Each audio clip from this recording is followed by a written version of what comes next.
boa noite. Estamos chegando para mais uma live Papo Contiléu, o programa que foi sucesso no rádio, agora em lives através do Instagram, @AntônioTilemon.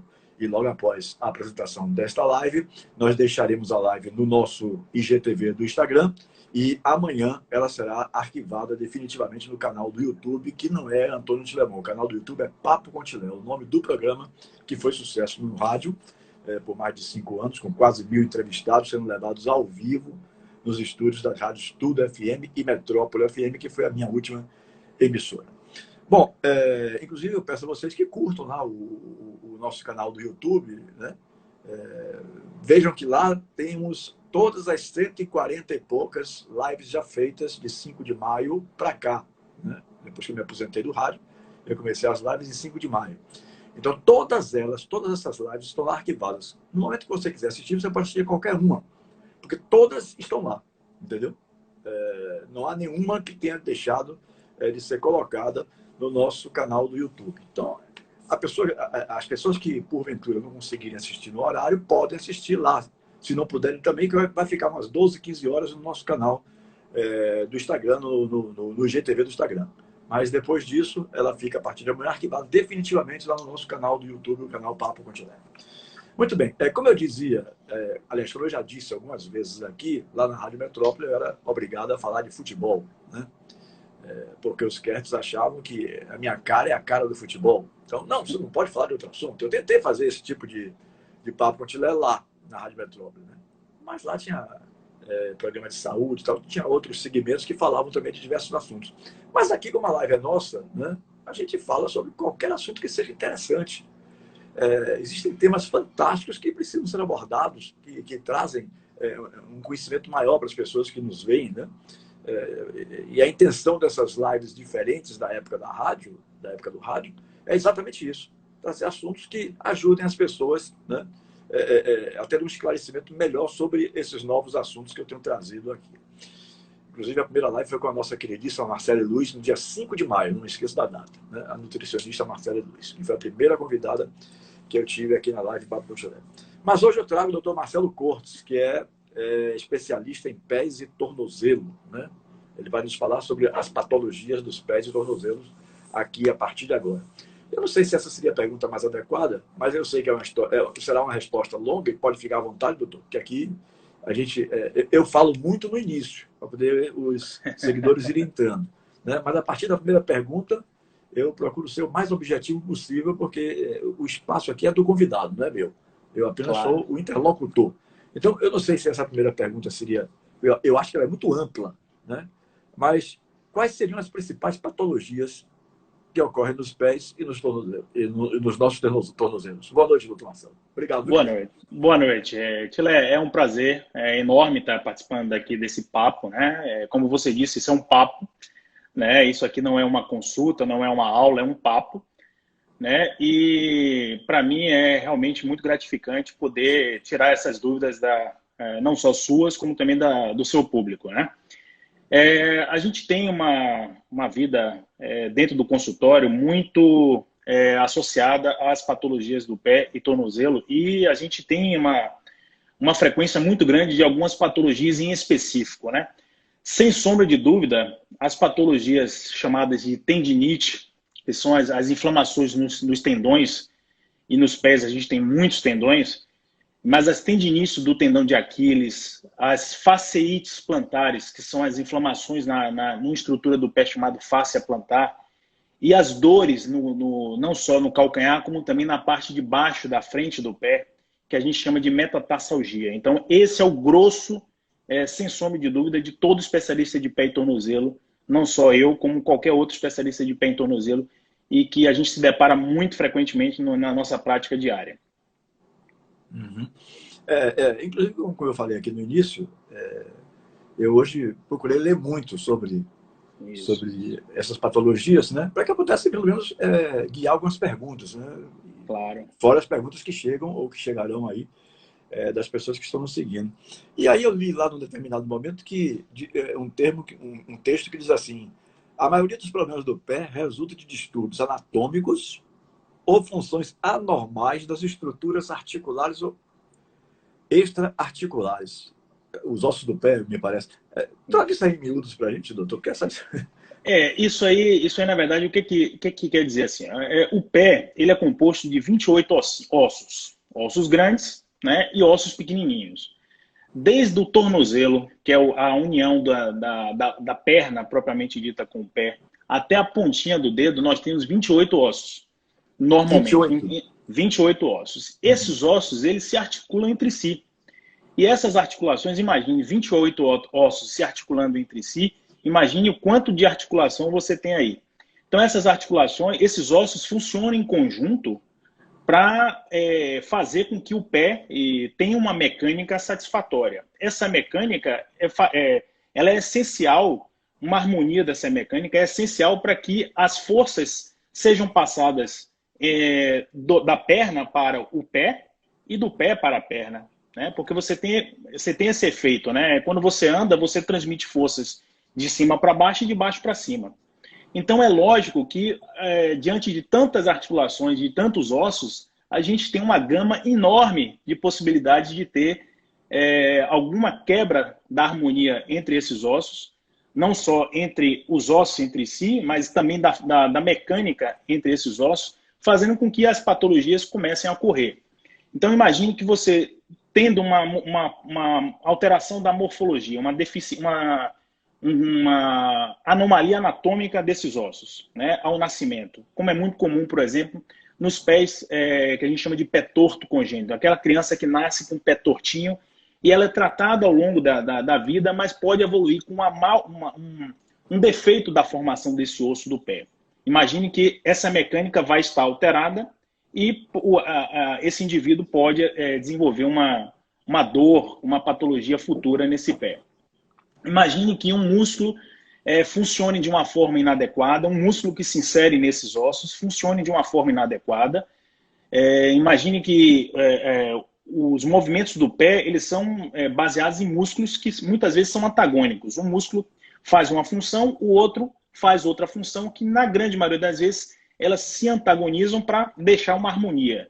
Tudo que um músculo fizer de um lado, o outro músculo vai ter que fazer do outro, para que haja uma harmonia do movimento entre os pés. Se não há essa harmonia, vai haver um desequilíbrio, digamos assim, da função, para mais ou para menos, a depender do músculo envolvido. Então, imagine que tenha uma disfunção desse músculo. O que a gente vê muito frequentemente nas patologias neurológicas, aqueles pacientes que têm neuropatias periféricas, eles podem desenvolver um imbalanço nesses músculos antagônicos, favorecendo a desarmonia desses ossos do pé, desses 28 ossos do pé, promovendo as deformidades. E as deformidades podem causar problemas. Imagine, vou dar um exemplo, um paciente diabético. Né? Diabético de longa data, ele vai desenvolver uma patologia chamada polineuropatia diabética. A diabetes, o açúcar descompensado faz com que a inervação do membro inferior seja comprometida. O paciente começa cronicamente a perder a capacidade de sentir a dor nessas articulações, nesses ossos, digamos assim. E aí o que é que vai acontecendo? A inervação, perdendo a inervação da musculatura, a musculatura funcionando de uma forma inadequada, o que é que vai acontecer com esses ossos? Vão ser forçados mais do que o que eles podem suportar, vão causar deformidades progressivamente maiores, e essas deformidades num pé insensível pode causar ulcerações na região plantar, no contato que esse pé tem no solo. E essas ulcerações podem infectar, levar a um processo de infecção cada vez mais agressivo e o paciente evoluir até com um processo de amputação. Imagine o que um imbalanço não pode causar, né? Então a gente tem que ter um funcionamento muito perfeito das articulações dos ossos do pé para que a gente não tenha problemas futuros, né? Então isso é muito importante e cabe a nós identificar. É muito difícil, muitas vezes, para a gente que é especialista, entender que todas essas articulações elas têm interligações. E muitas vezes, problemas nas articulações do pé são decorrentes de outros locais, como, por exemplo, joelho, coluna. Né? Às vezes a gente pega um paciente com a dor no pé e o problema não está no pé, o problema está na coluna, o problema está no joelho, o problema está no quadril, sabe? Então é muito difícil para a gente que pega esses pacientes, a gente dá um diagnóstico de imediato. A gente tem que ter uma boa conversa com o paciente, uma boa pesquisa. Às vezes, 20, 15 minutos de consulta não são suficientes, a gente precisa para um pouco mais de tempo. A gente precisa de ajuda de outros especialistas para a gente poder fechar o diagnóstico e poder tratar o paciente da maneira mais adequada possível. Uhum. E tem uma coisa interessante também, viu, doutor, que eu já percebi em contato com outros médicos, que a gente acaba fazendo muitas amizades, né? São 44 anos de rádio, só aqui milito no futebol, tem mais de uma centena desses 44 anos. Alguns já me disseram, uma certa feita, que às vezes o próprio paciente ele relata de uma forma equivocada o que ele está sentindo, o que de certa forma também prejudica, né, na apuração do que realmente ele tem. Há alguns equívocos de relato, né? O senhor já passou por alguma experiência desse tipo? Assim? Já, várias vezes. Inclusive, essa semana chegou um paciente no meu consultório que já vem rodando por alguns colegas, não especialistas, obviamente, mas colegas generalistas, com um desconforto na parte lateral do pé, do dorso do pé, lateral da perna e dorso do pé. E esse desconforto é um desconforto que tem incomodado essa paciente de uma forma contínua e constante. E ela relata que a dor está localizada nos pés e tem uma queimação associada nessa região.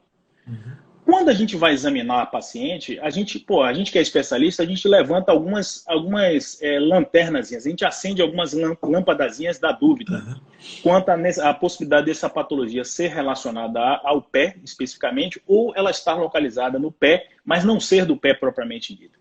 Então, eu conversando com a paciente sempre foi direcionada pelos colegas a um problema do pé e tornozelo, né, da perna e do pé. Quando a gente começou a conversar e começou a destrinchar a história da paciente, né, e aqui eu faço um parêntese para dizer que 80% do diagnóstico que a gente faz, ele se baseia numa boa conversa e num bom exame físico do paciente, sem precisar de exame nenhum. Então, quem conversa bem com o paciente sabe diagnosticar bem. Então, a gente bateu um papo, né, com essa paciente e eu consegui identificar, pesquisando, que ela tinha, no passado, uma dor na coluna, que ela passou 2 anos tratando uma dor na coluna e que estava sem acompanhamento nesses últimos meses, digamos assim, né? E quando eu fui destrinchar, ela tinha levado os pacotes dos exames todos, né? E quando eu fui destrinchar, pedi para ver os exames, ela tinha uma hérnia, que a gente chama de hérnia extrusa, uma hérnia bem grande, volumosa na coluna, que na época comprimia de uma forma muito patológica o canal por onde passam as raízes que vão para a perna. E, na verdade, ela estava sentindo uma dor hoje nos pés, mas quando o problema, na verdade, é lá de cima. Ela estava voltando a ter obstrução do canal lá de cima. Ela tinha uma dor que, para ela, era normal da coluna, né? Então, para ela, não chamava atenção, não era nada novo. O que era novo era a dor no pé. Então, ela tinha algumas posições que faziam com que a dor piorava, né? Principalmente quando ela estava sentada e apoiada inclinado o corpo para frente. Então, isso é uma característica bem frequente nas hérnias de disco. E aí ela tinha nada mais, nada menos do que uma compressão de uma raiz que vai para a perna. O pé dela estava normal, ressonância normal, raio-x normal, não tinha nada no pé que pudesse explicar isso. Então, muitas vezes o paciente vem sugestionado e acha que o problema está no pé. Um outro exemplo, uma paciente certa feita me procurou com uma dor no tornozelo de início insidioso, que não tinha aparentemente nenhuma relação com trauma ou com esforço excessivo. Bom, avaliei, não encontrei nenhum aspecto que pudesse chamar a atenção do quadro dela e achei estranho. Uma paciente jovem com a dor no tornozelo, né? Solicitei uns exames, olhei o exame de ressonância, apenas uma inflamação dentro da articulação.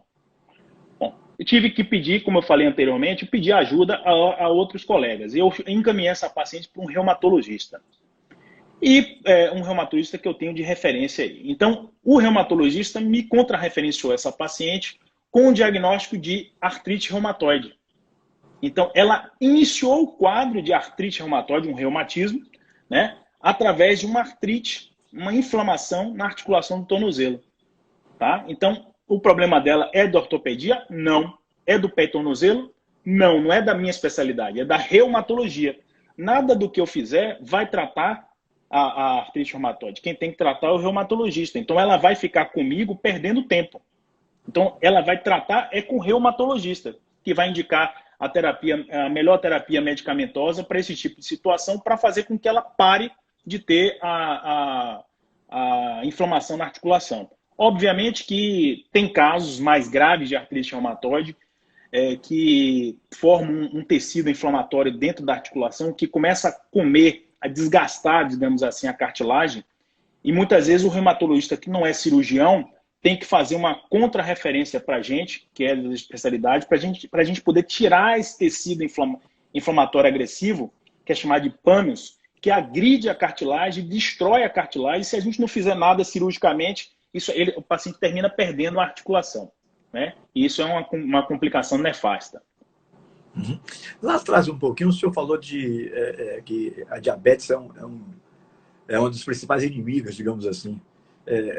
É a principal ou teria outras doenças que podem acabar refletindo no pé e no tornozelo?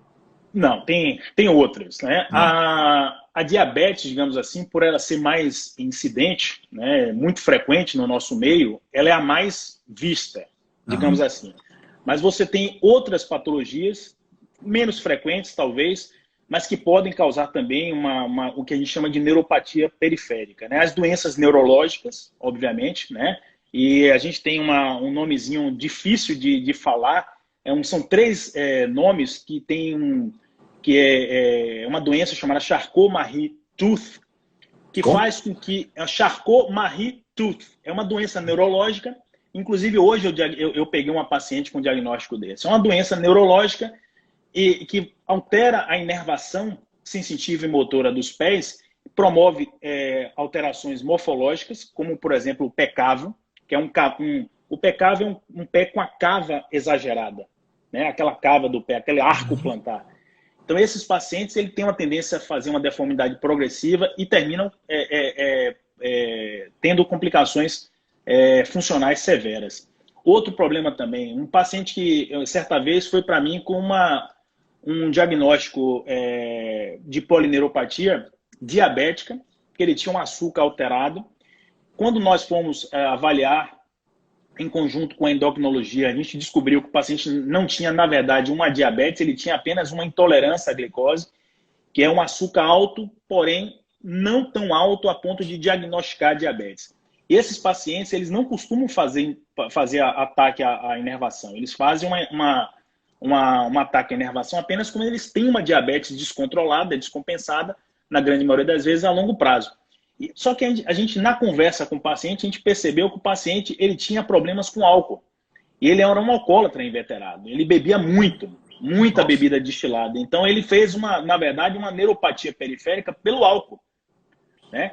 Que é uma patologia que não tem tanta frequência, mas quando ela vem com complicações nefastas. Ele tinha, inclusive, uma insensibilidade dolorosa na planta do pé, fez uma ulceração, porque ele tinha um pé cavado demais e ele fez uma ulceração no pé e terminou até perdendo uma parte do pé por infecção grave, né? Então a gente tem muita patologia relacionada com problemas reumatológicos, como artrite, a psoríase. O paciente tem psoríase, ele pode desenvolver uma artrite nos pés, ele pode desenvolver deformidade nos dedos, ele pode levar alterações da unha. E essas alterações da unha muitas vezes podem complicar com encravamento, infecção e muitas vezes até perda do dedo, né? Pacientes com lúpus, né? Lúpus eritematoso é uma doença reumática que é muito frequente em alguns pacientes. A gota, o acúmulo de ácido úrico dentro das articulações. O que é a gota? A gota é uma patologia em que o paciente perde o controle de eliminação do ácido úrico. Então ele acumula ácido úrico no sangue, e esse ácido úrico pode ser acumulado também nas articulações e fazer uma artrite, que a gente chama de artrite gotosa. Isso também é muito relevante, né? A gente tem que entender que a gota, o ácido úrico, ele pode aumentar naqueles pacientes que têm uma ingesta muito grande de carne vermelha, ingesta muito grande de tomate, de cerveja, né? Note que esses alimentos são alimentos muito frequentes no nosso meio, né? A gente come, a gente bebe uma cerveja de vez em quando, a gente pode comer carne vermelha no churrasco no final de semana. Pô, tomate, eu adoro tomate. Um tomatezinho com sal é gostoso demais. Então, o ácido úrico ele pode aumentar e fazer essas alterações.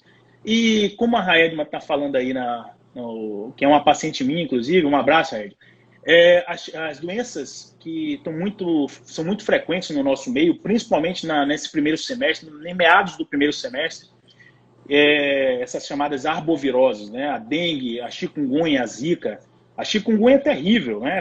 A minha sogra teve chikungunya em maio de 2015, quando estourou a epidemia de chikungunya aqui na Bahia, e ela ficou com dores articulares terríveis, né? Então, a chikungunya é uma doença causada, é um bichinho que fica dentro do mosquito Aedes aegypti, e ele, quando pica o indivíduo, ele passa esse vírus fica dentro do organismo, se desenvolve, e ele vai embora, mas ele cria uma artrite reacional muito relevante. Faz uma artrite, principalmente de joelho e de ombros, que, poxa, é difícil de tratar. Eu ouvi dizer, inclusive, doutor Marcelo, que uma chikungunya pode se levar 2 anos de tratamento, né? Pode. Ela, na verdade, ela não é o vírus que fica dentro do organismo. Ela faz a infecção, cria-se talvez uma reação imunológica às células da articulação, faz-se uma inflamação crônica nas articulações, principalmente nos joelhos e nos ombros. A gente tem visto muito frequentemente isso, mas no nosso meio do pé e tornozelo também a gente tem visto pacientes com dor em pés e tornozelos. E a gente tem visto que, caso esses pacientes não sejam tratados, essa inflamação perdura por muitas vezes até 2 anos, até sumirem, digamos assim. Mas o paciente não aguenta, porque são dores terríveis e faz a articulação inchar, né? Faz um derrame dentro da articulação e às vezes você precisa puncionar para tirar esse líquido, né? Então, esses pacientes estão sendo cada vez mais encaminhados para o reumatologista tratar. E, evidentemente, esse tratamento muitas vezes requer as mesmas medicações que são usadas, por exemplo, na artrite reumatoide, que é uma doença reumática severa, né? Com muitas complicações. Né? Então, isso é importantíssimo, né? A chikungunya, não só como a dengue e como a zika, ela tem complicações. Não é como a zika, que tem aquela complicação da microcefalia nas gestantes, ou da síndrome, que a gente chama daquela síndrome neurológica, que deixa o paciente paralisado, né? A Guillain-Barré. E também não é que nem a dengue, que pode matar com hemorragia, mas a chikungunya ela causa muita limitação funcional, com perda laboral enorme para as empresas, né? Então isso é muito, muito relevante. Nenhuma crítica aqui a quem está colocando aí os seus problemas, mas eu estou procurando falar mais de um modo generalizado, né, sobre as doenças de um modo geral, melhor dizendo assim, de pés e tornozelos, do que abordar assuntos específicos, porque aí talvez a gente aborde 3, 4 assuntos e não trate de um modo geral, né? Claro, nenhuma crítica, pelo amor de Deus, viu, gente? Nenhuma crítica a isso, não. É só um esclarecimento, porque, por exemplo, as perguntas que eu estou fazendo aqui, elas se referem a problemas de um modo geral daquilo que acontece nos pés e tornozelos, né? Embora cada um tenha seus problemas e situações diferenciadas, é verdade. Agora, essas lesões no pés e tornozelo, doutor Marcelo, elas acometem um público variado ou tem um público mais específico? De uma maneira geral, existem patologias que são mais características na infância, na adolescência e, obviamente, na fase adulta. E dentro da fase adulta, os adultos mais jovens e os adultos mais velhos, né? Na infância, por exemplo, patologias de pé e tornozelo que acontecem muito na infância são as patologias que envolvem a parte do osso que cresce. Onde o osso cresce, né? Então, a gente vê muito frequentemente naqueles jogadores de futebol de base, os menorzinhos, os de 11 anos, de 10 anos, de 7 anos, que tem dor no calcanhar. Então, existe uma inflamação no lugar onde o osso do calcanhar cresce, que a gente chama de doença de Sever, que é uma inflamação corriqueira que ela é autolimitada, que vai melhorar com o passar do tempo. No paciente com mais idade, por exemplo, o paciente que tem uma tendinite, né, digamos assim, uma tendinite do tendão de Aquiles, ele é mais comum no paciente ativo, um paciente que não é sedentário, mas é mais comum naqueles pacientes que fazem atividade física. Quem é que faz atividade física com mais vigor são os pacientes jovens, né? Os adultos jovens. As patologias degenerativas, como, por exemplo, as artroses, são mais frequentes nos pacientes mais velhos, né? Os adultos mais velhos. Quando eu digo adulto mais velho, eu me incluo nisso daí, porque a partir dos 30 anos a cartilagem já está sendo degenerada. Mas óbvio que a cartilagem ela vai degenerando e vai tendo níveis cada vez maiores de desgaste, culminando com os casos mais graves, que são os pacientes com mais idade, né? Então, tem patologias que têm relação extremamente direcionada à idade, né? Então, como eu falei, tem patologias da infância, da adolescência, do adulto jovem e do adulto mais velho. Uhum. Eu acho que eu vou usar aqui um termo bem popular, que eu estou me lembrando, que agora é da minha época de escola, né? E isso era, faz tempo, né? Eu já estou com 60, imagina. Mas, por exemplo, lá atrás, eu me lembro que se falava assim, quais as partes do pé, né? E aqueles nomes que a gente sempre ouviu falar, tarso, metatarso, né? Falange e tal. Eu queria que você me falasse um pouquinho sobre essas colocações que estou fazendo aqui. Isso é uma pergunta muito, muito interessante. Como eu falei anteriormente, a gente tem a divisão do pé externamente, né? Quando a gente dá aula para os residentes no hospital, a gente tem a divisão morfológica, anatômica do pé. Então, a parte de trás do pé é chamada de retropé, a parte do meio de médio pé e a parte da frente do pé é chamada de antepé. Como eu falei, o pé é formado por 28 ossos. Quais são esses 28 ossos? O talos, que é um osso de ligação entre a tíbia e o pé, né? O talos, o calcâneo. Aí você tem logo adiante, no meio do pé, o cuboide e o navicular. Você tem os ossinhos que ligam essas articulações adiante, chamado cuneiforme, são 3, o cuneiforme medial, intermédio e lateral. Você tem na frente dos cuneiformes do cuboide, você tem os metatarsos, que são 5. Metatarso é o osso maiorzinho, é o osso do meio do pé, que liga o pé aos dedos, né? As falanges dos dedos. E cada dedo tem suas falanges. O dedão do pé tem a particularidade de ter 2 falanges, a falange proximal e distal, que o pessoal vulgarmente chama de falange e falangeta, né? Falange. E nos outros dedos tem 3 falanges, geralmente, falange, falanginha e falangeta, né? A gente chama de falange proximal, média e distal. E ainda tem os 2 últimos ossos que eles ficam localizados embaixo do dedão, aqui, que são os famosos sesamoides. Que esses são danados, que quando dão problema, dão uma dor de difícil tratamento, chamado sesamoidite, que é muito comum em pacientes que correm, que fazem atividade física, e que eu vou te dizer, Tilé, é muito difícil de tratar, né? E a gente já pegou alguns jogadores aí de futebol com isso, e é difícil, né? Difícil de tratar. Mas especificamente por quê, doutor? Porque é um osso pequeno, ele sofre muito com problema de circulação, ele fratura muito por estresse.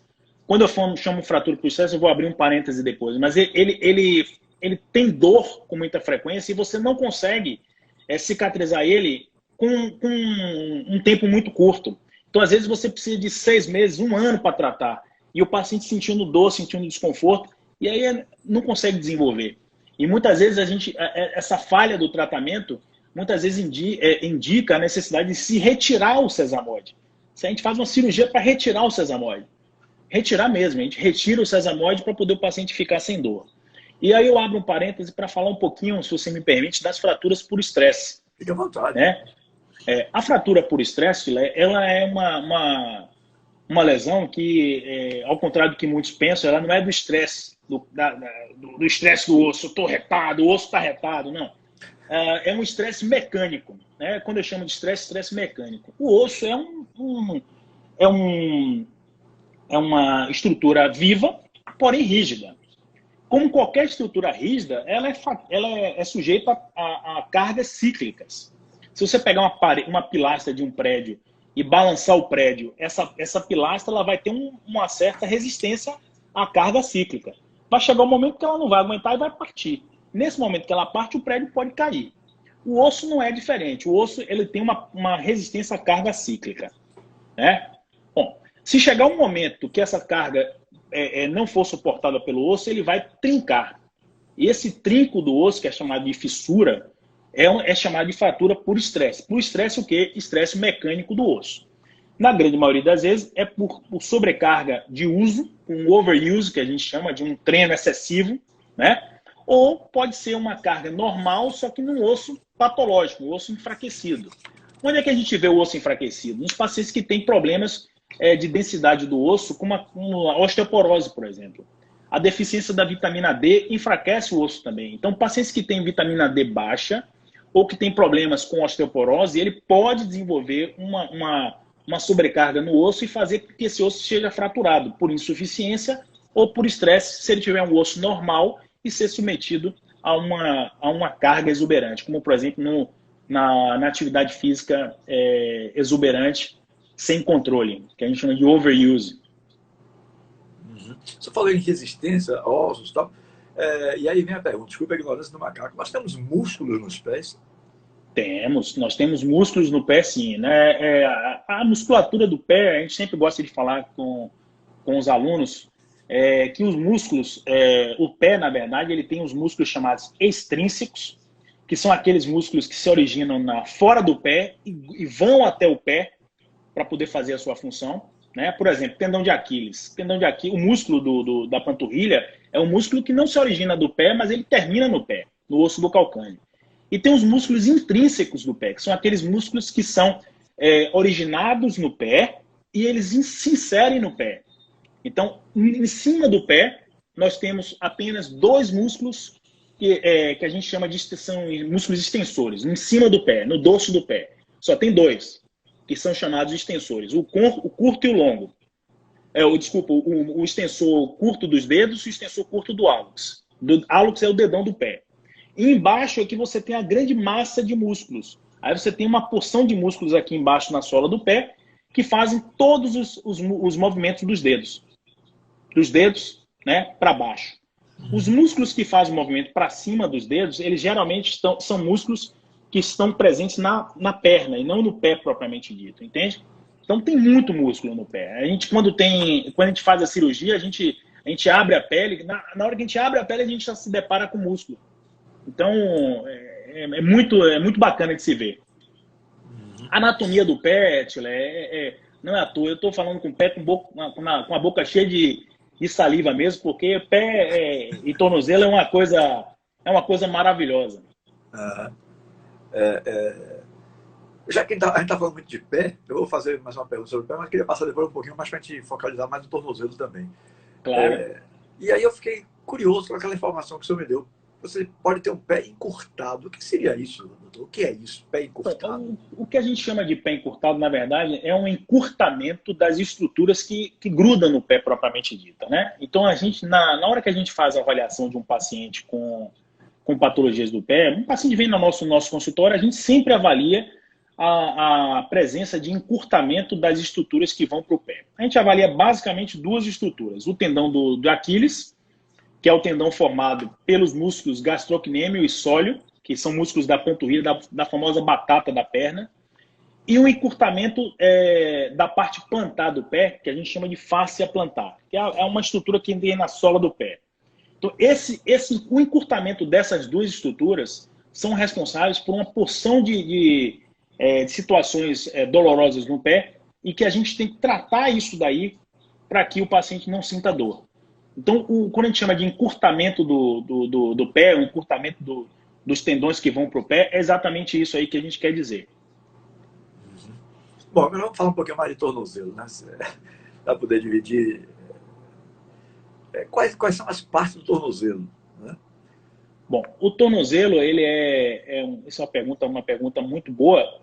O tornozelo, ele é formado... o que é o tornozelo? O tornozelo é formado pela união de dois ossos que vem da perna, o osso lateral da perna, que é a fíbula, ou como o pessoal conhecia antigamente, com a antiga nómina anatômica, que era o perônio, né? E a tíbia, que é o maior osso da perna, que é esse osso que vem na parte interna da perna e vai até embaixo no tornozelo. Então, eles formam uma pinça chamada pinça maleolar, que ela faz exatamente a articulação com o osso do pé, que é chamado de talos. Então, esse talos do pé encaixa nessa pinça formada pelo osso lateral e pelo osso interno, que é o osso da tíbia. O osso interno da tíbia e o osso lateral da fíbula. Essa tíbia e fíbula, elas se articulam entre si, e formam uma articulação chamada sindesmose, que é a união estável entre esses dois ossos. Então, esses dois ossos eles não se afastam por conta da resistência extremamente forte dessa articulação chamada sindesmose, dos ligamentos da articulação sindesmose. Essa articulação é extremamente importante porque ela permite um grau de movimento bastante relevante e ela dá estabilidade ao pé como um todo, né? Se quando a gente torce o tornozelo e tem uma lesão ligamentar dessa articulação, o paciente tem uma limitação funcional muito grande. E se lesiona a articulação entre o osso da tíbia e da fíbula, aí o problema é mais sério do que a gente possa imaginar e muitas vezes precisa até de cirurgia. Então, não é à toa que os pacientes que sofrem trauma torsional têm lesões ligamentares extremamente relevantes, não é à toa que eles têm fraturas nesses ossos. A parte lateral do tornozelo, dessa pinça, é chamada de malelo lateral e a parte interna é chamada de malelo medial. Então, a gente chama de fratura do tornozelo quando o paciente tem um comprometimento dessas duas estruturas, o malelo lateral e o malelo medial, de uma forma geral, né? Então, é muito relevante e é muito mais frequente do que a gente imagina. Talvez seja no trauma do pé e tornozelo, seja a cirurgia que a gente mais faz, é a cirurgia para fixar os ossos do tornozelo nas fraturas. O senhor falou de estresse e tal, num determinado ponto da entrevista, aí eu pergunto, fraturas de estresse do tornozelo são comuns? Bom, elas não são comuns, né, no tornozelo. As fraturas por estresse, elas são mais comuns no pé na altura dos metatarsos, tá certo? No metatarso. Principalmente no segundo e no terceiro metatarso, que são os metatarsos mais, digamos assim, menos móveis, né? Menos móveis, mais sujeitos a sofrer um estresse. A fratura por estresse no tornozelo, ela é menos frequente, porém, ela é muito sintomática porque é exatamente o osso de ligação entre a tíbia e a fíbula, entre a perna e o pé propriamente dito. Então, recentemente eu peguei uma paciente que foi ao meu consultório com a dor no tornozelo, de forte intensidade e sempre associada com a atividade de corrida. Ela era uma paciente que corria bastante e, como ela queria desenvolver, ela estava fazendo um treino que impunha uma sobrecarga muito grande, de impacto muito grande ao tornozelo. O que a gente chama de sobrecarga é overuse do treino. Um treino que não era muito controlado. O que aconteceu? Inchou, ela me procurou no consultório, lá no consultório onde eu atendo no hospital, e aí eu pedi um exame de imagem. Mas quando eu examinei, eu logo percebi que ela tinha alguma coisa ali no osso, alguma fratura. E quando a gente percebe que o paciente possa ter uma fratura, mesmo que a gente não tenha um exame imediato ali, a gente pede para suspender a carga, para não pisar, para que a gente possa analisar as imagens. E quando eu pedi a imagem, veio lá realmente uma fratura, uma baita de uma fratura por estresse da tíbia. Então foi tratada com limitação da carga, ou seja, a gente usou a imobilização, limitou o apoio do pé, mandamos para a fisioterapia, que é um adjuvante muito relevante no nosso trabalho. A gente não vive sem fisioterapia, né? E a paciente demorou em torno de 6 semanas para ficar curada desse problema. Então, olha como o osso demora para cicatrizar. Ele demora até 6 semanas, às vezes até mais, 8 semanas, 12 semanas, a depender da situação, para cicatrizar. Então, olha a limitação de um paciente. Imagine um jogador de futebol tendo uma fratura dessa. Imagine um corredor profissional, um jogador de basquete, um cirurgião que precisa ficar em pé tendo uma fratura dessa. Então, ela é muito relevante. Algumas fraturas dessas, a maioria não precisa de tratamento cirúrgico, mas algumas delas precisam de tratamento cirúrgico. E aí eu abro um parêntese para a fratura da base do quinto. O quinto metatarso é esse osso lateral do pé. A base dele, que é a parte mais proximal, mais próxima do tornozelo, propriamente dito, é chamada de base. E tem uma fratura muito característica desse quinto metatarso, que é chamada de fratura da base do quinto metatarso. Essas fraturas, raramente, elas cicatrizam com um tratamento conservador. Na grande maioria das vezes, principalmente no paciente jovem, essas fraturas requerem fixação. A gente tem que abrir e colocar um parafuso mesmo, dentro do osso, para poder essa fratura fixar. Então, note que uma fratura por estresse, nem sempre ela é tratada conservadoramente. Algumas vezes ela precisa do tratamento cirúrgico. Então, não é um problema tão frequente, graças a Deus, mas a gente vê, a depender da sua, digamos assim, para onde os pacientes vão, por exemplo, a gente que trabalha com medicina esportiva, a gente vê muito, mas é uma frequência maior, porque talvez os pacientes sejam mais triados para a gente e a gente consegue visualizar, acompanhar esses pacientes com mais frequência. Mas, de uma maneira geral, na prática diária dos consultórios, não é graças a Deus, não é um problema tão frequente como é, por exemplo, a fascite plantar. Infelizmente passou aí, eu não gosto muito de mexer nessas coisas de tecnologia não, porque eu fico com medo de derrubar a live, mas passou um comentário aí que eu achei interessante, deixa eu ver se eu acho aqui, de alguém falando sobre o joanete. Boa pergunta aí. E o joanete dele me parece que está numa situação, eu estou tentando achar ele aqui, estou voltando os comentários aqui aos pouquinhos, né? Porque eu me considero jurássico a nível de tecnologia, então eu faço com um cuidado, doutor, que você nem imagina, para poder não acontecer nada estranho. Eu acho que, deixa eu ver se esse aqui... Esse faz uma pergunta também interessante. Doutor Marcelo, deixa eu ver aqui, Simão Pinheira. Simão Espinheira, está bem lá atrás, doutor? Tá vendo? Tem uma placa e 5 parafusos decorrente de uma fratura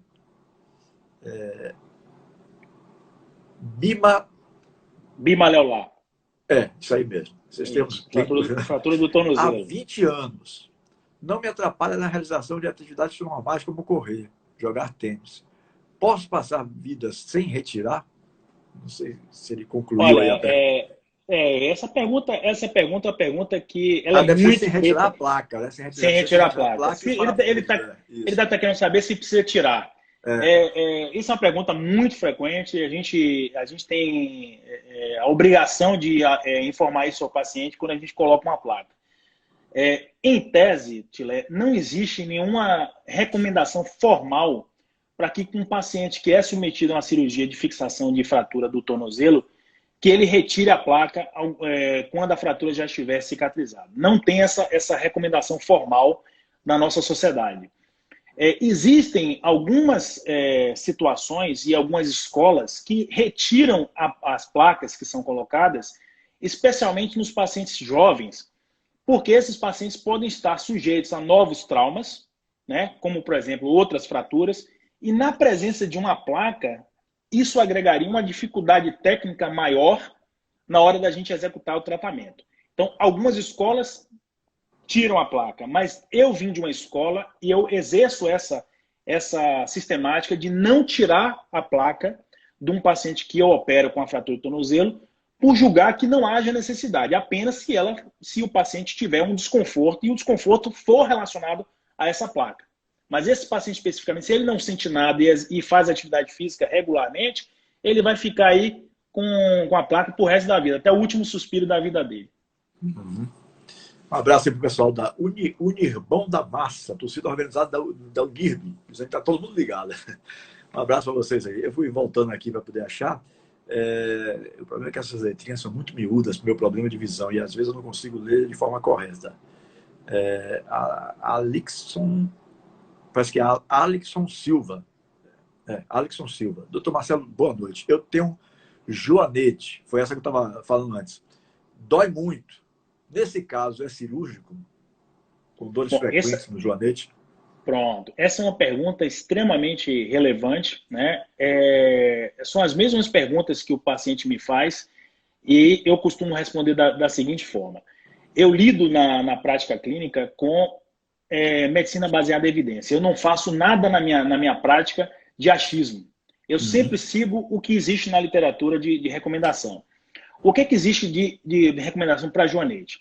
O joanete é essa corcovazinha que fica aqui no dedão do pé, né, na parte interna do dedão do pé, e muitas vezes o dedão do pé entorta para dentro, né, que a gente chama de hálux valgo. Hálux é o primeiro dedão. Então, hálux valgo, quando ele entorta para dentro, ele fica bem torto para dentro, e quando tem a dor nessa região, essa corcovinha aqui, é o famoso joanete. Quando o paciente tem um problema desse, a simples presença do joanete ou do hálux valgo, por si só, não indicam cirurgia. Doutor, eu tenho um joanete, poxa, eu olho para ele, eu acho ele super feio, mas eu não sinto nada. Esse paciente vai ser operado por mim? Não. Ele pode procurar outro colega que queira fazer cirurgia, mas eu não opero. Porque eu não indico cirurgia por estética. Porque se você for indicar cirurgia por estética, você vai trocar uma deformidade por uma cicatriz, ou eventualmente uma complicação de uma cicatriz, uma infecção, uma necessidade de cirurgia plástica, enfim. Então, eu não opero por isso. O que tem na literatura? É indicação de cirurgia para os joanetes que são dolorosos, incapacitantes e que não são absolutamente tratáveis por nenhuma, por nenhuma maneira que você possa fazer, nenhum método conservador. Então, especificamente nesse paciente, se ele já foi submetido, nesse ouvinte aí, se ele já foi submetido às terapias conservadoras, como órteses, para proteger o atrito contra o calçado, a mudança do calçado, usar um calçado com solado mais largo na frente, né? A parte da frente mais larga para acomodar o pé, evitar salto alto, bico fino nas mulheres. Então, tudo isso, se ele já foi tentado, fisioterapia, se já foi tentado tudo isso e o paciente não obtém melhora, aí você tem que fazer alguma coisa. E a indicação seria a dor intratável do paciente, tá certo? Então, todo mundo que tem joanete que dói e a dor é relevante, incomoda, tira a qualidade de vida e não resolveu com tratamento conservador, a gente parte para o tratamento cirúrgico. E aí existe N coisas a serem feitas, porque, obviamente, a etiologia do problema é multifatorial. A gente tem que identificar todos os problemas que estão acontecendo, que estão levando ao joanete, que estão levando ao desvio do dedo, para que a gente possa corrigir. Outra palavra que era muito comum, eu já ouvi muitas vezes além de joanete, esporão. O que é o esporão? Bom, o que eu estou vendo aí em várias perguntas sobre fascite plantar.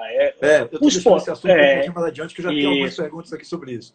Tilé, o esporão, quando você observa uma radiografia do pé, do calcâneo especificamente, o calcâneo é o osso de trás, né, do pé.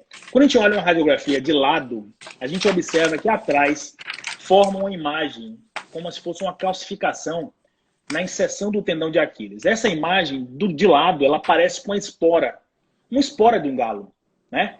E por isso, como ele é uma espora grande, o pessoal chama de esporão. O esporão nada mais é do que uma reação, uma calcificação numa estrutura de osso sujeita à tração que se gruda no osso. Então, por exemplo, o tendão de Aquiles é um tendão que sujeita o calcâneo à tração excessiva na sua inserção. Então, aquele local onde tem tração do tendão no osso é sujeito à formação do esporão. A presença do esporão não indica que tem necessariamente o paciente sentir dor. Então, às vezes o paciente diz, doutor, eu tenho um esporão, o meu esporão está doendo. Não é. Ele não sabe que ele está falando uma inverdade. O esporão não dói. O que dói é a inflamação que está por trás dele. É a tendinite do tendão, é uma fasciite plantar. Então, muitas vezes, o paciente vem com essa queixa. Eu tenho um esporão e meu esporão está doendo. Não, ele tem esporão, mas quem está doendo é a fáscia plantar. Embaixo do pé, quando o esporão é embaixo do pé, ele está muito associado com a fasciite plantar. E a fasciite plantar, esse nome, poxa, fasciite plantar, o que é? Fasciite é inflamação na fáscia. Plantar porque é a fáscia plantar. Então, a inflamação dessa estrutura do pé, chamada fáscia plantar, no lugar onde ela se origina do calcâneo, embaixo, na sola do pé, é chamada de fasciite. A fasciite plantar nada mais é do que essa inflamação. Muitas vezes, o paciente tem um esporão, e aí, às vezes, o médico, que tem um pouquinho de culpa nisso, ele, para explicar para o paciente, ele diz assim, olha, tá vendo essa ponta de osso aqui? Isso aqui está furando, ó, isso aqui está lhe causando dor. Quando, na verdade, não é isso. O que dói é a inflamação. Como um paciente, quando a gente pisa normalmente no chão, 60% aproximadamente do nosso peso vai para debaixo do calcanhar. Se você tem uma inflamação debaixo do calcanhar, poxa, se você pisa reto no chão, ela vai doer.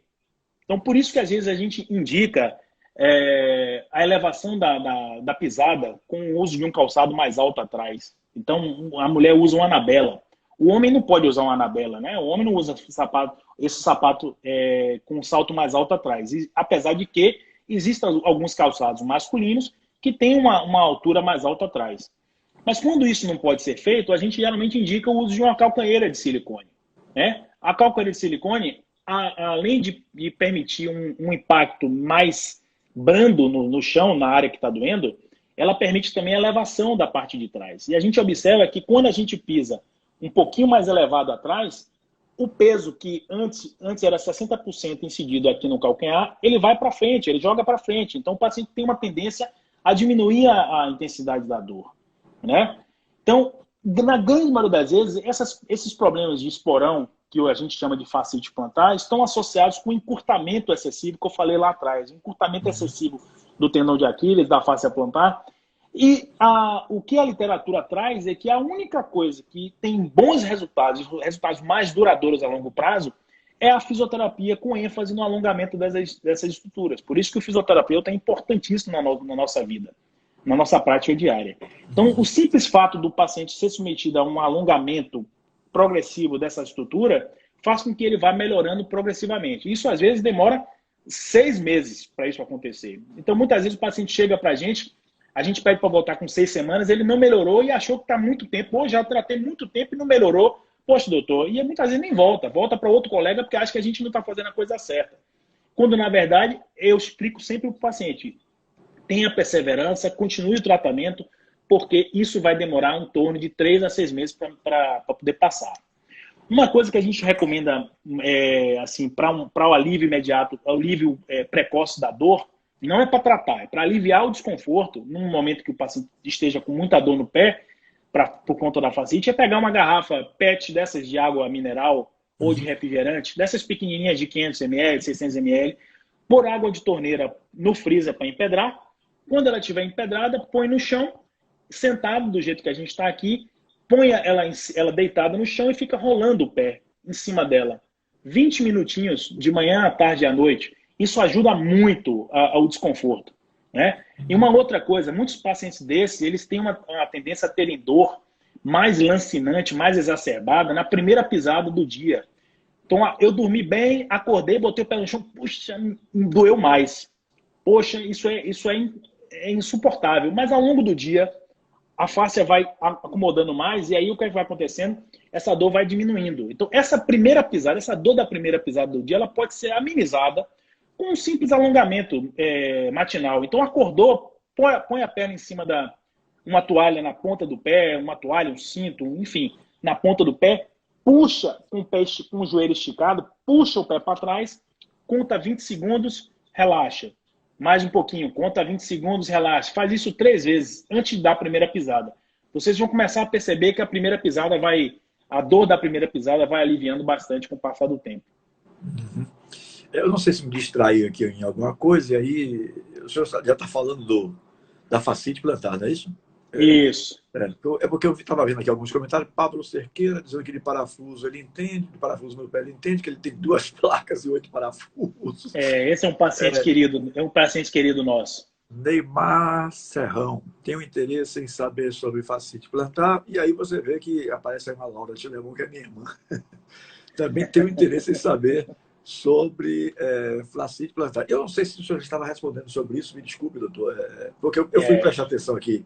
Não é para atender as pessoas. Eu não sei se o senhor estava falando sobre isso. O que é que causa a fascite plantar e qual é o melhor tratamento? Acho que foi sobre isso que o senhor estava discorrendo, não foi? Foi. Só repetindo brevemente. O que causa a fascite plantar é multifatorial, né? Sobrepeso, encurtamento excessivo da face plantar, encurtamento excessivo do tendão de Aquiles, né? Microtraumas, por exemplo, pacientes que têm a tendência a andar descalço em terrenos acidentados com pedregulhos. Então, isso tudo pode causar alterações inflamatórias nessas articulações. Algumas doenças reumáticas, como, por exemplo, a espondilite anquilosante, a fibromialgia, pode levar dor na face plantar também. E aí você tem um quadro álgico relevante. Geralmente, o tratamento é baseado na causa. Se o paciente tem um reumatismo, ele vai ser tratado do reumatismo, paralelamente à face plantar. Mas, objetivamente, se o problema for mecânico apenas pelo encurtamento, o melhor tratamento é fisioterapia com ênfase no alongamento. Uhum. Eu falei dessa minha irmã, que é minha irmã mais velha, né? E ela tinha me falado que ela fez uma ultrassonografia dos pés. Isso aqui não é consulta não, viu, Laura?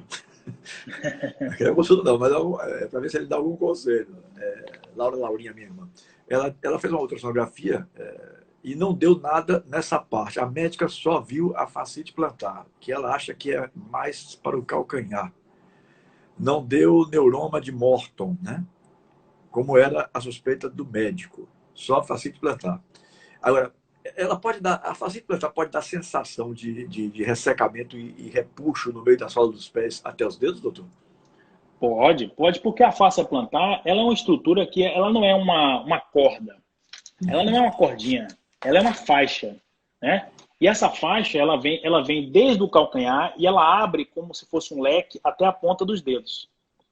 E ela fica localizada exatamente na planta do pé. E ela separa, logo, se você tiver um corte no pé, na planta do pé, ela vai, se o corte pegar a pele, a gordura, ela chega logo na face plantar.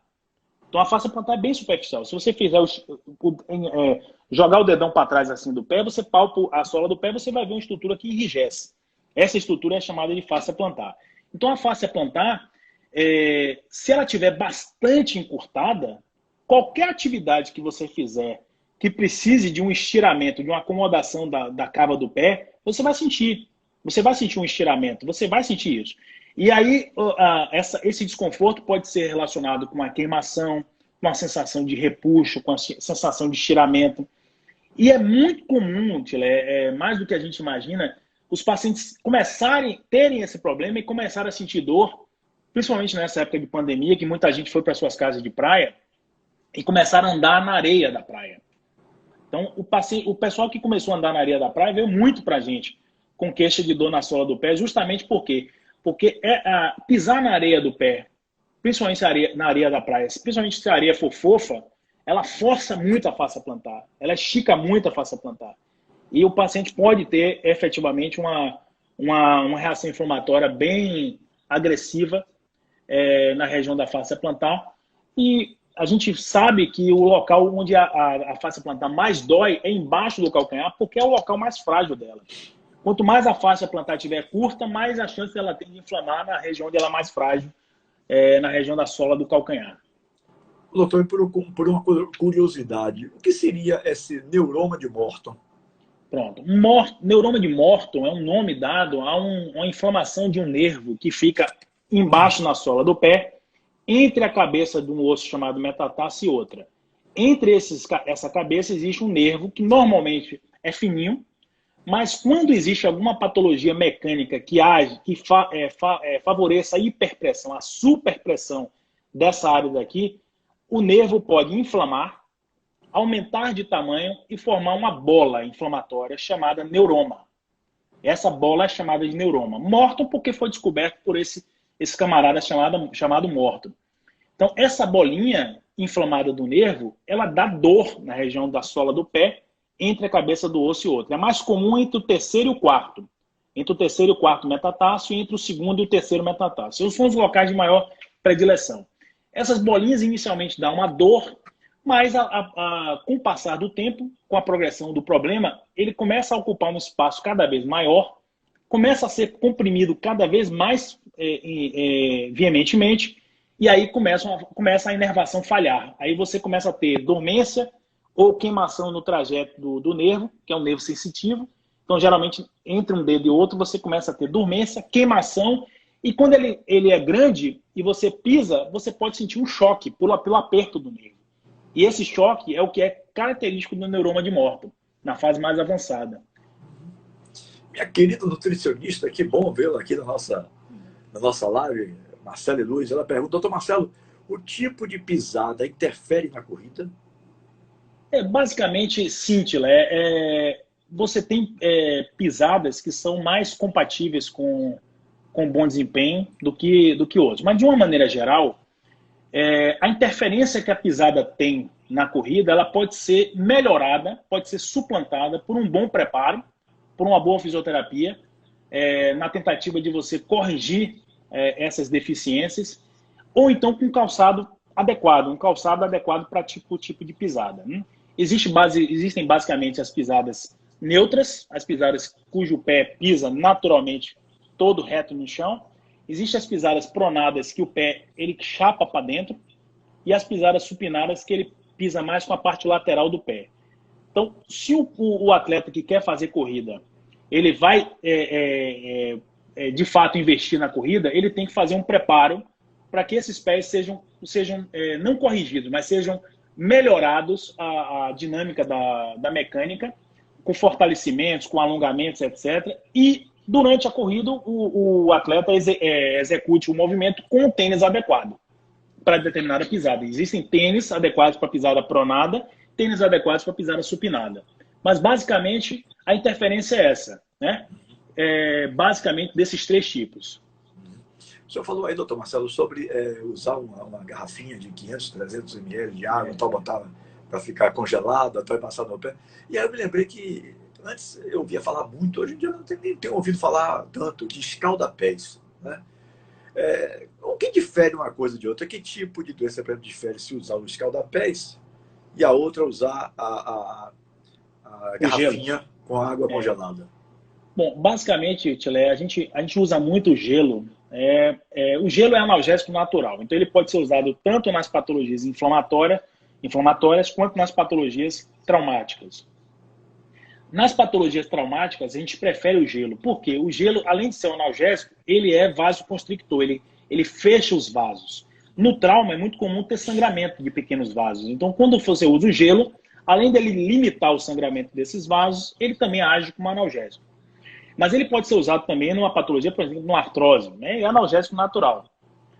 O calor, imagine se você usar o calor é vasodilatador. Se você usar o calor, o escalda-pé, no paciente que sofre um trauma, o que é que você acha que pode acontecer? Aumentar mais ainda o sangramento, e aumentando o sangramento pode aumentar também o edema. Então, há uma vasodilatação que não deve ser recomendada. Então, no trauma, a gente não usa muito o calor local. A gente usa mais o gelo. Agora, nas patologias inflamatórias, a gente usa muito o calor, porque como ele vasodilata, ele é um vasodilatador, o calor é um vasodilatador, ele abre os vasos, ele chama mais sangue com células que vão defender aquele local contra aquela reação inflamatória. Então, a gente utiliza muito o calor nesse sentido. Não é à toa que os fisioterapeutas usam muitos instrumentos que fazem calor local. O ultrassom é um calor local. O laser faz isso. A ondas curtas faz isso. O infravermelho faz isso. Então, o calor, além de ser excelente para a reação inflamatória, ele também potencializa a inflamação das estruturas que estão comprometidas. Agora, eu faço em algumas situações de trauma, Tilé, a gente usa uma coisa chamada choque térmico. Que aí eu não uso isolado o gelo, nem uso isolado o calor. Eu uso o choque térmico. E ajuda muito o choque térmico a diminuir o inchaço. Então, o que a gente faz? A gente geralmente indica 2 bacias, uma com água gelada e outra com água quente, gelado e gelo, água quente. O paciente sentado, mergulha o pé 2 minutos em uma, imediatamente na outra. Mexe o pé, mergulha, mergulha. Faz isso em torno de 4, 5 vezes ao longo de 15, 20 minutos. E aí a gente tem uma resposta muito satisfatória. Isso em algumas situações isoladas a gente costuma fazer, principalmente para diminuir o inchaço do paciente com trauma. Vou fazer uma última colocação aqui, que é da sua paciente, Raedma, né? Isso. Doutor, retornando ao assunto abordado por Marcelo, existe algum exame ou procedimento que identifique o tipo de pisada? Existe, é uma boa, excelente pergunta. Existe primeiro de tudo, assim, a pisada, a gente no olhar, só no exame clínico, a gente já consegue visualizar o tipo da pisada. Só que a gente vai ter uma análise bem superficial, né? Existem meios propedêuticos que a gente chama, que são instrumentos no próprio consultório que a gente pode utilizar, que é a podoscopia, que é um conjunto o paciente fica em cima de uma plataforma de vidro resistente, e embaixo desse vidro enviesado, assim, meio oblíquo, tem um espelho, e a gente liga a luz e a gente vê a impressão da planta do pé nesse vidro através do espelho. Isso chama podoscopia. E a podografia é a imagem da planta do pé. Faz um carimbo da planta do pé em cima de um papel. Isso aí são meios propedêuticos que a gente tem de avaliar o tipo da pisada do paciente. Quando a gente quer ter uma noção mais detalhada dessa pisada, a gente pede um exame chamado baropodometria computadorizada. Ela pode estar associada com uma análise mais abrangente da marcha, que é uma análise funcional, que tem muitos fisioterapeutas que fazem. Aqui em Salvador nós temos um grupo que faz muito bem isso daí, e que a gente tem detalhes extremamente relevantes da pisada do paciente, não só da pisada, como do centro de gravidade, de quanto distribui de peso do corpo num pé em relação ao outro, né? Naquelas partes que eu falei do retropé e antepé, quanto distribui na parte de trás, quanto distribui na parte da frente. A gente não avalia só a parte estática da pisada, a gente avalia a parte dinâmica. Então, o teste também nos diz como é a pisada do paciente andando, né? Do ponto de vista dinâmico. Então, a gente tem detalhes maiores nesse exame chamado baropodometria computadorizada. Eu peço muito frequentemente esse exame porque isso dá um upgrade muito grande no nosso potencial diagnóstico. Aí outra pessoa que eu tenho um carinho muito grande, o Dr. Marcos Lopes, ortopedia. Gente fina da melhor qualidade. Doutor, grande Chile, bela entrevista. Muito gente boa. Gente finíssima, gente finíssima. Doutor Marcelo, eu quero lhe agradecer a sua participação aqui, 1h05 já. Nós estamos realmente invadindo um pouquinho o tempo da nossa live, né? Agradecer de coração mesmo a sua gentileza de participar dessa live. E vou fazer aqui a mesma pergunta, que era a minha última pergunta em todos os programas, os quase 800 programas que eu fiz na Tudo FM e na Metrópole FM. Deixei de lhe perguntar sobre alguma coisa que o senhor gostaria de ter falado e que eu não lhe perguntei? Então, eu acho que a gente abordou, Tilé, os temas principais de cirurgia do pé e tornozelo, das patologias do pé e tornozelo. A gente pôde tirar dúvidas aí bastante relevantes. Essas perguntas que foram feitas são perguntas extremamente relevantes, extremamente pertinentes e a nossa prática diária mesmo. Muito obrigado. Eu agradeço de coração e estou à sua disposição para futuros encontros aí, porque realmente conversar sobre patologia do pé e tornozelo é muito gratificante para mim. O Alexson Silva está perguntando onde o doutor Marcelo atende. Pode falar? Claro. Não só pode, como deve. Eu atendo eu sou médico assistente do Hospital São Rafael, né, já há alguns anos.